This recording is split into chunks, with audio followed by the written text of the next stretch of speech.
게임 중독자가 범죄를 저지르게 되는 이유, 모두 게임 때문이라고는 말할 수는 없습니다. 다양한 환경적인 요인이 그 바탕이 되고 있는데요.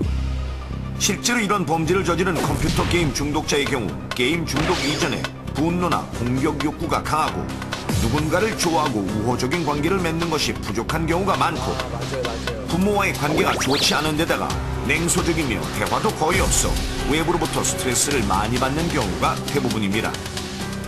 이렇게 현실에 적응하지 못하는 사람이 컴퓨터 게임을 접하게 될 경우 쉽게 빠지게 되는데요.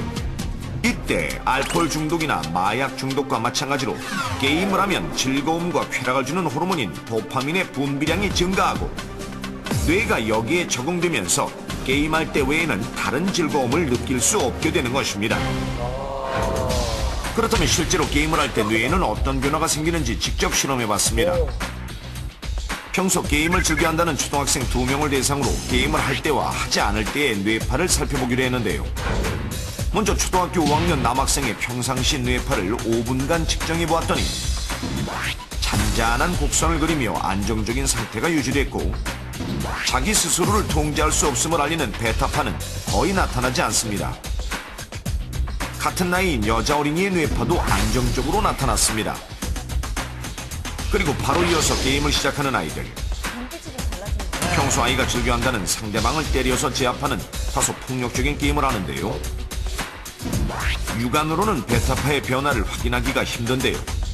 5분 후 놀랍게도 베타파로 인해 머리 전체가 붉어진 모습.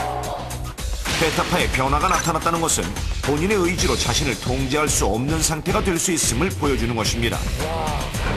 그렇다면 다른 어린이의 경우는 어떨까요? 평소 즐겨한다는 게임에 능숙하게 접속합니다. 어른들이나 할 수 있는 다소 폭력적인 게임을 하는데요. 놀랍게도 얼마 되지 않아 불안정하게 변하는 뇌파 파동. 베타파 또한 첫 번째 어린이보다 더욱 심하게 나타났다는 사실. 이렇듯 게임을 할 때는 두 아이 모두 통제력을 잃은 듯 베타파의 변화가 심하게 나타난 것을 확인할 수 있었습니다.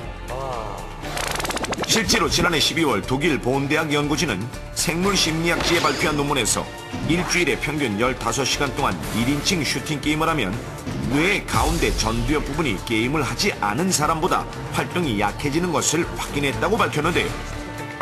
가운데 전두엽은 공포나 공격성을 조절하는 영역으로 전두엽의 활동이 약해졌다는 것은 게임이 뇌를 폭력에 둔감하게 만든 것을 실제로 확인하게 된 것입니다.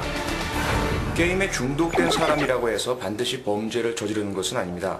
만약에 게임 중독된 사람이 범죄를 저지른다고 한다면 거기에는 먼저 범죄 동기가 있는 사람이 범죄를 저지르려는 경우에 게임에서 봤던 모습이나 게임 캐릭터의 행동을 따라하는 모방 범죄 심리가 작용하는 경우들이 있고요. 또한 게임에 필요한 돈을 마련하기 위해서 범죄를 저지르는 경우, 그리고 원래 있었던 성격적 문제나 또는 감정적 문제가 게임 중독이 뒤따르는 수면 부족이나 영양 부족 문제 때문에 폭발해서 우발적으로 발생하는 경우 등 다양한 형태로 나타나고 있습니다. 이렇게 잠깐의 게임으로도 심한 자극을 받는 아이들. 그렇다면 게임을 하는 아이들의 심리 상태는 어떨까요? 실제 초등학생들이 그렸다는 다음 그림을 살펴보겠습니다. 이와 같은 그림들은 게임을 하는 아이들이 직접 그린 그림인데요. 그림에서 보면 폭력을 행하고 또 살상을 하는 그 대상이 엄마라든가 친구라든가 구체적으로 대상화가 되어 있습니다.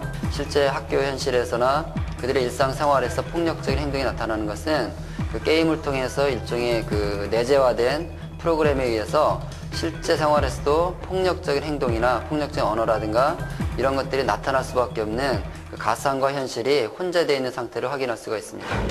여기서 더욱 문제가 되는 것은 우리 아이들이 이런 폭력성에 점점 더 많이 물들어가고 있다는 점인데요. 한국정보화진흥원이 2010년 실시한 인터넷 중독 실태 조사에 따르면 9세에서 19세 청소년 중 인터넷에 중독된 청소년은 87만 7천 명에 달하고 청소년 인터넷 사용자의 65.2%가 게임을 하기 위해 인터넷을 사용한다고 응답했습니다. 이 중 현실에서 문제를 일으킬 수 있는 고위험군은 전체의 3.1%인 21만 8천 명이나 된다는 사실 알고 계셨습니까? 무분별하게 게임에 노출되어 있는 우리 아이들. 제작진은 직접 PC방을 찾아 살펴보기로 했습니다. 한참 밖에서 뛰어놀아야 할 휴일 오후. 여기저기서 초등학생으로 보이는 아이들이 게임에 열중하고 있었는데요. 그런데 바로 그때 못 올라오게 막고 있어. 나 뭐가?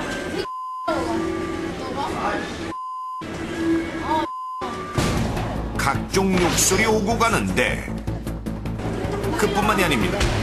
대부분의 아이들이 컵라면으로 기기를 대신한 채 게임에 빠져 있었고 몇 시간이 지나서야 자리에서 겨우 일어났습니다. 어떤 점이 재밌는 것 같아요? 사람 참 몇 시간 정도예요? 또 3시간? 3시간? 그 친구 나이로 안 되잖아요, 지금. 네, 부모님 아이들 아, 오케이. 그 게임 하면 어떤 점이 재밌는 것 같아요? 뭔가 스트레스 받으면 이게 막 사람 죽여서 받으니까 이기니까 아, 그 사람 총 쏘면서 죽이는 거? 이렇듯 한번 게임에 맛을 난 아이들은 쉽게 그 유혹을 뿌리치지 못하고 있다는 사실. 더욱 충격적인 것은 게임 중독의 대상이 점점 어려지고 있다는 점인데요. 스마트폰, 태블릿 PC, 콘솔 게임기 등이 확산되면서 유아들조차 게임 중독의 위험에 노출되고 있다는 사실. 아이들은 글을 읽기도 전에 게임 화면이 주는 현란함에 현혹되면서 중독의 길로 접어들게 되는 것입니다. 게임이라는 것은 시각적인 자극들, 현란하고 다양한 시각적인 자극들을 가지고 있는 특징이 있기 때문에 이러한 시각적인 자극에 오랜 시간 동안 노출되게 되면 아이들의 학습 능력이라든지 언어적인 능력, 조화로운 운동 능력 발달에 있어서 지장을 받게 됩니다. 그래서 이러한 과정, 특히 이제 처음에 단순한 간단한 게임으로 시작을 하게 되더라도 반복적으로 지속이 되다 보면 좀 더 자극적인 게임을 찾게 되고요. 그러다 보면 게임 중독에까지도 이를 수가 있습니다. 상황이 이렇다 보니 지금 넘버원을 시청하고 계신 부모님들 중에서도 우리 아이가 컴퓨터 게임에 중독된 것은 아닐까 걱정되는 분 많으실 텐데요. 자, 컴퓨터 게임에 중독된 아이들의 경우 하루 일과가 게임 중심으로 돌아가게 되는데요. 친구와 노는 것보다 밥을 먹거나 자는 것보다 게임이 먼저인 경우가 많습니다. 만약 아이들의 컴퓨터 게임 중독이 의심되신다면 인터넷 중독 대응센터 홈페이지에서 확인하시면 되는데요. 유아, 아동, 청소년 대상으로 항목이 다르기 때문에 자녀의 연령대에 맞춰 테스트한 뒤 아이의 게임 중독 여부를 알아보아야 합니다. 자, 그렇다면 우리 아이가 건전하게 게임을 즐기고 중독에 빠지지 않게 하는 방법은 없을까요? 지금부터 넘버원에서 알려드리겠습니다. 아이가 게임을 한다고 무조건 야단을 치거나 컴퓨터를 빼앗는 것보다 자녀가 하는 게임에 관심을 갖고 함께하면 좋은데요. 부모와 아이가 함께 게임을 하게 되면 서로를 의지하게 되고 인정하게 된다는 사실. 또한 게임의 폭력적인 내용은 모두 게임 속에 꾸며낸 것이며 이를 현실에서 하면 안 된다는 것도 게임을 직접 하면서 알려주면 좋습니다. 이렇게 부모가 자녀와 하는 게임도 시간을 정해놓고 해야 하는데요. 게임 인터넷 중독 예방센터에 따르면 하루에 평균 1시간 이내로 정해놓고 해야 합니다. 혹시 지금 넘버원을 시청하는 어린이들 중 한 번 게임을 시작하면 2시간 이상 하는 어린이들 있나요? 길다고 생각하지 않았다고요? 하지만 이미 게임 중독의 길로 슬슬 접어들고 있다는 사실. 게다가 씻다가도 밥을 먹다가도 게임을 하고 싶고 꿈을 꾸어도 게임 꿈을 꾸며 게임을 못하면 안절부절 못하는 어린이들은 이미 게임 중독의 늪에 빠진 위험한 상태라고 할 수 있습니다. 만약 자신이나 자녀가 컴퓨터 중독이라고 생각된다면 전문가의 중독 치료를 꼭 받아야 합니다. 아이가 컴퓨터 앞에만 앉아 있나요?